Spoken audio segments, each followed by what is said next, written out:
वाईट विचार, नको असणारे विचार मनात येणं हे खूप आपसूक घडतं आणि आपल्याला त्याच्यासाठी प्रयत्न करावे लागत नाहीत. ते नको असताना सुद्धा येत राहतात.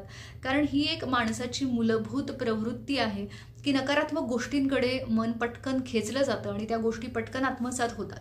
पण चांगल्या गोष्टींसाठी प्रयत्न करावा लागतो, चांगले विचार आपल्याला सराव करावा लागतो, त्याची सवय मनाला लावून घ्यावी लागते आणि ती सवय लावून घेतल्यानंतरच आपल्याला चांगले बदल घडायला मदत होते. त्यामुळे आज हा महत्त्वाचा विषय आपला असणार आहे. व्हिडिओ शेवटपर्यंत पहा. नमस्कार, मी पल्लवी पाटणकर. मनोवेदमध्ये आपल्या सगळ्यांचं खूप स्वागत आहे. मनोवेदमध्ये मनाशी संबंधित सगळ्या गोष्टींवर चर्चा होती. जर तुम्हाला यात आवड असेल, रुची असेल, मदतीची गरज असेल तर चॅनलला नक्की सबस्क्राईब करा. चॅनलवर रोज एक शॉर्ट अपलोड केला जातो. आठवड्यातून 4 व्हिडिओज येतात आणि प्रत्येक व्हिडिओमध्ये आपण मनाशी संबंधित गोष्टी बोलत असतो.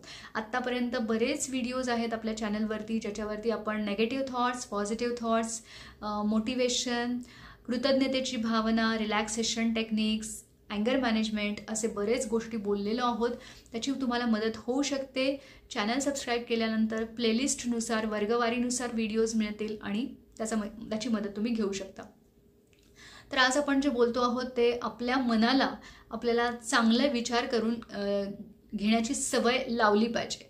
जसं मी मगाशी म्हटलं, वाईट विचार, नको असणारे विचार हे येतच राहणार आहेत. ती मूलभूत प्रवृत्ती आहे माणसाची की माझ्या आयुष्यात काय कमी आहे, काय नको आहे किंवा किती त्रास आहे ह्याच्याकडे खूप चटकन लक्ष जातं आणि परत परत त्याची पुनरावृत्ती होते. परत परत मनामध्ये ते विचार घोळवत ठेवले जातात. कारण बऱ्याचदा लहानपणापासून आजूबाजूला आपल्या घरात असेल, घराच्या बाहेर असेल, लोक त्यांच्या आयुष्याबद्दल कसे तक्रारी करत आहेत किंवा कसे नेगेटिव्ह बोलत आहेत किंवा कसे ते सतत रडत आहेत किंवा सतत दुसऱ्यांना कसे दोष देत आहेत, आपल्या त्रासाला कसे जबाबदार ठरवत आहेत समोरच्या माणसाला, परिस्थितीला, हे बघत बघत मोठे झालेलो असतो आपण आणि त्या गोष्टी जास्त घडतात. म्हणजे पॉझिटिव्ह माणसं, पॉझिटिव्ह वागणं ह्या गोष्टी तुलनेने कमी घडलेल्या असतात. पण नकारात्मक माणसं, त्यांचं नकारात्मक वागणं हे जास्त बघितलेलं असतं आणि कदाचित हा एक महत्त्वाचा मुद्दा आहे ज्याच्यामुळे हे इरॅशनल थिंकिंग ज्याला आपण म्हणतो, अतार्किक विचार ज्याला आपण म्हणतो किंवा नकारात्मक विचार आहेत, हे खूप सहजपणाने वाढलेले आहेत. त्यामुळे आपल्याला चांगले विचार करण्याची सवय लावून घ्यावी लागते आणि ती सवय लावण्यासाठी आपल्याला मुळात आधी स्वतःला तयार करावं लागतं की हो, मला त्याची गरज आहे. मला चांगले विचार जर असतील माझ्यामध्ये तरच मला नकारात्मक विचारांपासून सुटका मिळू शकते किंवा आयुष्यात मला माझ्या चांगल्या गोष्टी घडवून आणता येऊ शकतात आणि माझ्या आनंदाला मी स्वतः जबाबदार आहे. मुळात हे आधी मान्य आपण केलं. जोवर आपण परिस्थिती, माणसं ह्या गोष्टींना दोष देत राहणार आहोत तोपर्यंत आपण चांगले विचार करूच शकणार नाही आहोत. कारण आपल्याला असं वाटतं की लोकांमुळे मी दुःखी आहे, परिस्थितीमुळे मी बिचारा आहे आणि मग जेव्हा ते बदलतील तेव्हाच मी खुश होणार आहे. ते काही बदलत नाहीत आणि आपण आनंदाची वाट बघत बघत आयुष्य पुढे काढत राहतो आणि त्याच्यात आपला बराचसा वेळ खर्च होतो.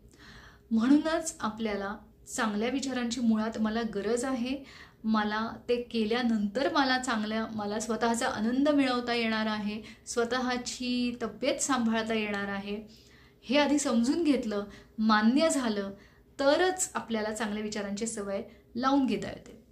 चांगले विचार म्हणजे काय की मुळात माझ्या व्यक्तिमत्वामध्ये काय चांगलं आहे, परमेश्वराकडून मला मिळालं असेल, निसर्गाकडून मला मिळालेलं असेल, माझ्यामध्ये काही उपजत गुण आहेत किंवा काही माझे स्ट्रेंथ आहेत, काही माझी बलस्थानं आहेत, चांगले व्यक्तिमत्वातल्या गोष्टी आहेत की ज्याच्या मदतीने मला पुढे जाता येऊ शकतं.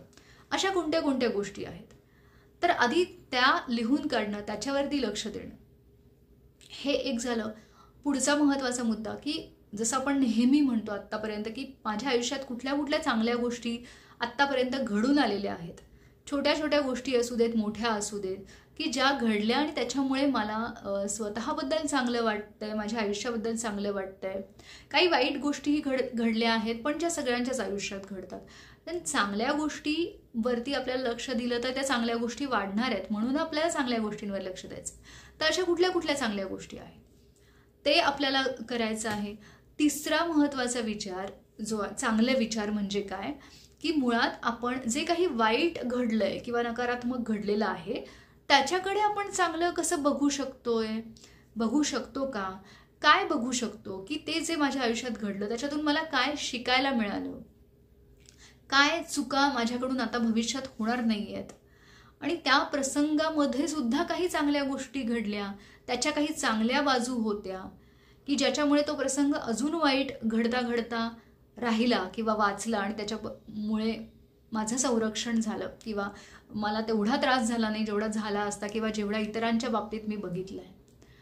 तर तो एक चांगला विचार आपण करू शकतो. भविष्यामध्ये माझ्या बाबतीमध्ये माझ्या आयुष्यात काय काय चांगले बदल घडू शकतात किंवा मी घडवून आणू शकतो, असा चांगला विचार आपण मनामध्ये आणू शकतो. किंवा आपल्या आजूबाजूला असणारी माणसं आहेत त्यांच्यासाठी मला काही चांगल्या गोष्टी करता येत आहेत का, माझ्यामुळे लोकांमध्ये, समाजामध्ये, माझ्या जवळच्या लोकांमध्ये काही चांगले बदल मला घडवून आणता येत आहेत का, माझ्या कामामुळे असेल, माझ्या वागण्यामुळे असेल, लोकांच्या आयुष्यात काही चांगला बदल घडवून मला आणता येईल का, हा एक चांगला विचार असू शकतो. सवयी ज्या आहेत, कुठल्या माझ्या सवयी ज्या आहेत की मला ज्या बंद करायला हव्यात, कुठल्या चांगल्या सवयी मला आत्मसात करायला हव्यात की ज्याच्यामुळे माझं आयुष्य अजून सोपं होईल, सहज होईल किंवा माझे अडथळे कमी होतील, मला अजून चांगल्या पद्धतीने पुढे जाता येईल, अशा काही चांगल्या सवयी मला आत्मसात करता येत आहेत का, त्याचा विचार आपण केला पाहिजे. त्यानंतर आयुष्यामध्ये ज्या ज्या चांगल्या गोष्टी अजून आपण घडवून आणू शकतो, आपली जे गोल्स आहेत, स्वप्न आहेत, जे आपण ज्याचा कधी आत्तापर्यंत विचार केलेला नव्हता किंवा काही राहिलेल्या गोष्टी आहेत ज्या आत्तापर्यंत केलेल्या नाही आहेत, वेगवेगळ्या कारणांमुळे त्या करता आल्या नाहीत, त्या आता करता येऊ शकतात का, हा चांगला विचार असू शकतो. किंवा आपल्या बरोबर राहणाऱ्या माणसांना आपल्यामुळे काही आनंद आपण देऊ शकतोय का, त्यांचा काही ताण आपण कमी करू शकतोय का, हा चांगला विचार असू शकतो. चांगला विचार ह्याला कुठलीही व्याख्या नाही आहे. चांगला विचार म्हणजे ज्याच्यामुळे तुम्हाला चांगलं वाटतं आणि ज्याच्यामुळे तुमच्या आयुष्यामध्ये चांगलेपणाची भावना वाढते, तुमच्या आणि इतरांच्या सुद्धा आयुष्यात. म्हणजे असं नाही आहे की फक्त तुमच्यापुरता तो विचार आहे, तुम्हालाच तो आनंद देतोय, तुम्हालाच चांगलं वाटतं आणि इतरांचं नुकसान होतंय किंवा इतरांना त्याचा त्रास होतोय, तर तो चांगला विचार आपण म्हणू नाही शकत. चांगला विचार तोच असतो की जो तुमच्यासोबत तुमच्या वातावरणामध्ये चांगुलपणा आणतो, तुमच्यासोबत इतरांपर्यंत ती पॉझिटिव्ह एनर्जी नेतो, त्यांनाही ते चांगले व्हायब्रेशन्स जातात, तर तो चांगला असतो. ज्याच्यामध्ये हित असतं आपलं, इतरांचं, ज्याच्यामध्ये चांगुलपणा असतो. तर ह्या सगळ्या गोष्टी आपल्याला त्याची सवय लावणं खूप जास्त महत्त्वाचं आहे. आणि त्याचा मी नेहमी म्हणते की त्याचा सराव, रोजच्या रोज त्याचा सराव करणं, त्याच्यावरती लक्ष देणं. आपल्या चॅनलवरती पॉझिटिव्ह ॲफर्मेशन्सचे व्हिडिओज आहेत, त्याची तुम्ही मदत घ्या. सोपे सोपे पॉझिटिव्ह ॲफर्मेशन्स सांगितले गेलेले आहेत, तर ते समजून उमजून त्याची रोज प्रॅक्टिस करत राहिलात तर त्यानेही तुम्हाला खूप त्याची मदत मिळणार आहे पॉझिटिव्ह एनर्जी वाढण्यासाठी. तर अशा बऱ्याच गोष्टी आहेत ज्या आपल्याला केल्या तर त्याचे फायदे दिसणार आहेत. व्हिडिओ आवडला असेल तर लाईक करा, जास्तीत जास्त लोकांपर्यंत मदत पोहोचत राहावी, शेअर करत राहा आणि अशाच वेगवेगळ्या व्हिडिओसाठी चॅनलला सबस्क्राईब करा. धन्यवाद.